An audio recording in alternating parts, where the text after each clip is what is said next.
Fatal aquest encuadre. Bueno, es igual, lo dejamos así. Ups. Parece que aquí está mejor. Bueno, benvingudes one more time al meu canal de YouTube. Segon vídeo. Avui anem a fer el purple washing que toca 8 de març. Necessitem alguna de contingut de gènere. Aquí ho teniu.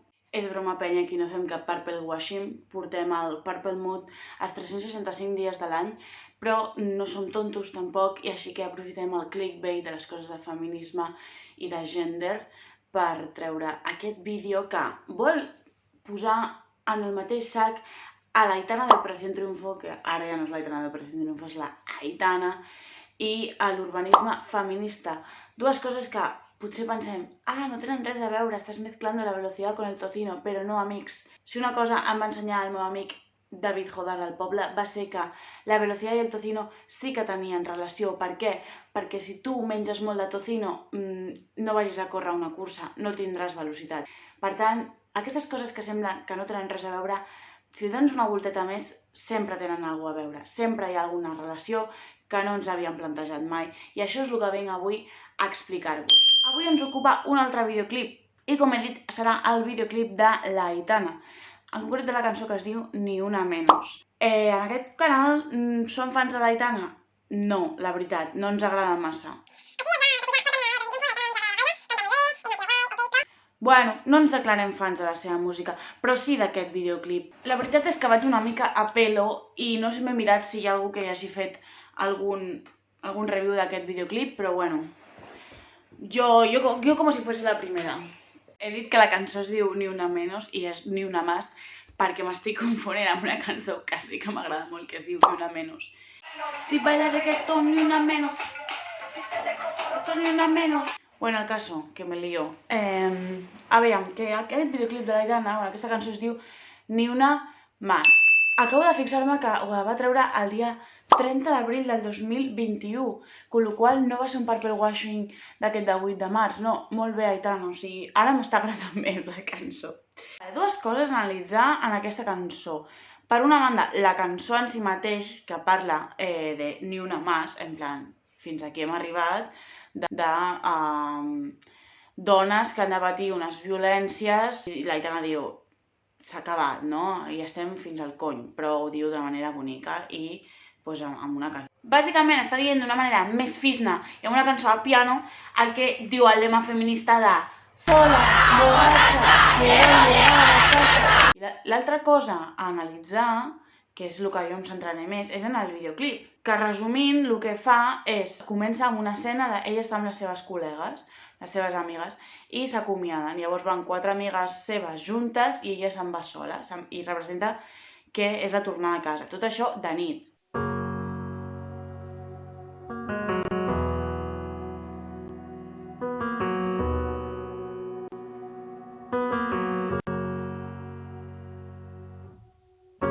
Palabras que te pegan como un huracán, miradas que no sabes bien a dónde van. Dime qué pasaría si no hubiera nadie. Què és el més important d'aquesta tornada a casa? És que tu, durant tot el videoclip, veus que ella té por. I de què té por ella? Pues el que tenim por, pues totes, ¿no? Que te pase algo chungo, que te pille un hombre, que te violen, que te digan cosas, que te molesten, que te arrinconen. Bueno, aquestes merdes, no? Que t'acostumen a passar quan vas a nit sola. Què passa? Que a l'anar-se sola, ella el que fa és adoptar una sèrie d'estratègies per arribar a casa. I aquestes estratègies van des de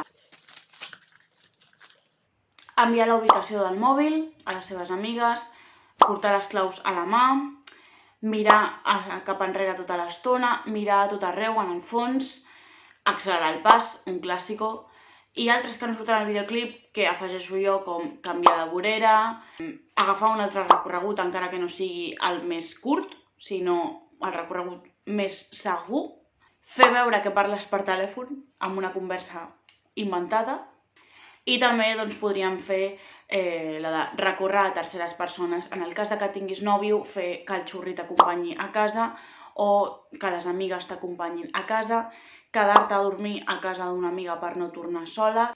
trucar al teu papa perquè et vingui a buscar en cotxe, si és que el teu papa té cotxe i et pot venir a buscar, tornar a casa en nitbus perquè, com a mínim, si et passa alguna cosa dintre el bus, pots recórrer al conductor perquè t'ajudi.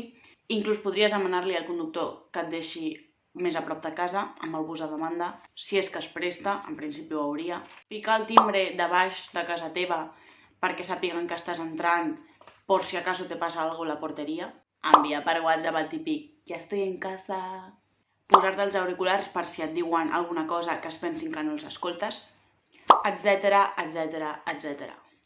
I d'això, justament, senyors i senyores, és una de les coses de les que ve a parlar l'urbanisme feminista.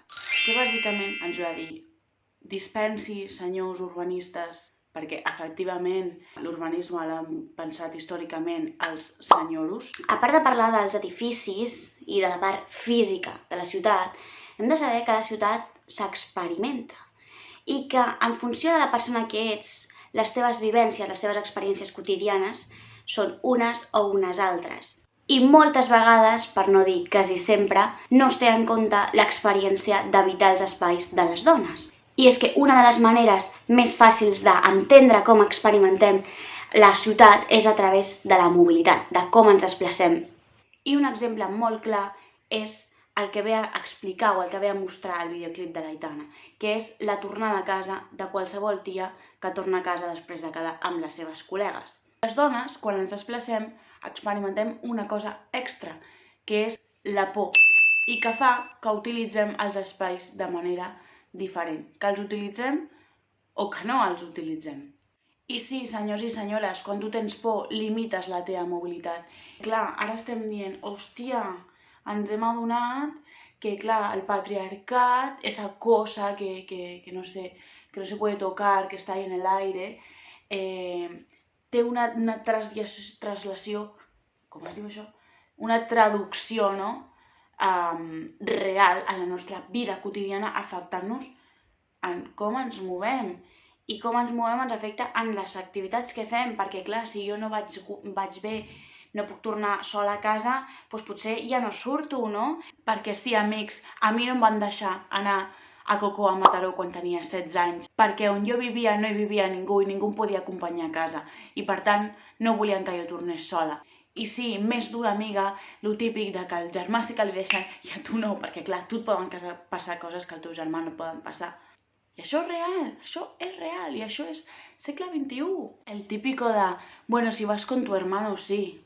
Jo no, perquè no tengo hermanos, però s'ha escoltat això, s'ha escoltat i no fa tant, Que en el fons és normal, perquè és així, ser un tio a l'espai públic és un privilegi. Anem a centrar-nos, a veure. Què fem per evitar que aquest patriarcat ens afecti a la nostra manera de desplaçar-nos? Amics i amigues, per això tenim el urbanisme feminista. I l'urbanisme feminista ens serveix per analitzar, comprendre per què experimentem aquests espais de manera diferent i també és propositiu, ens dona solucions o ens intenta apropar solucions perquè les ciutats siguin més democràtiques i incloguin aquesta perspectiva de gènere a l'hora de pensar-les i de construir-les i de reformar-les, perquè la ciutat ja la tenim, ara l'hem de canviar, no? Llavors hem de canviar els nostres espais de merda, com a l'espai que surt al videoclip de l'Aitana, en espais més amables per nosaltres. Perquè ens falta llum, perquè tenim barreres com són escales, tenim poca visibilitat. Ens falta allò que Jane Jacobs va anomenar Eyes on the Street, ulls al carrer, ojos en la calle. Que per cert, Jane Jacobs és una pensadora urbana de la que jo faig la tesi doctoral. Bàsicament, Jane Jacobs ens diu que els carrers han de tenir ulls. Amb ulls vol dir seguretat. I aquesta seguretat no ve només de càmeres de vigilància, que això és el que molts es pensen que posen una càmera de vigilància i això ja està arreglat. No. Els ulls al carrer vol dir seguretat a partir dels ulls de les persones que ocupen l'espai.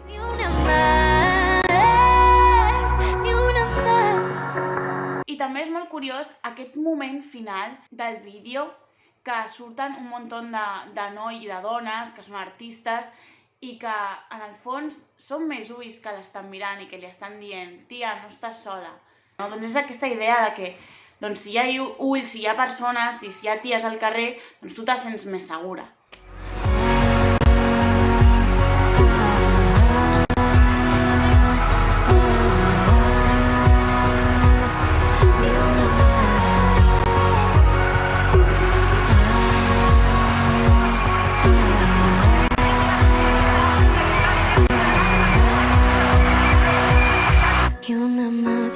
Palabras que te pegan como un huracán, miradas que no sabes bien a dónde van. Dime qué pasaría si no hubiera nadie.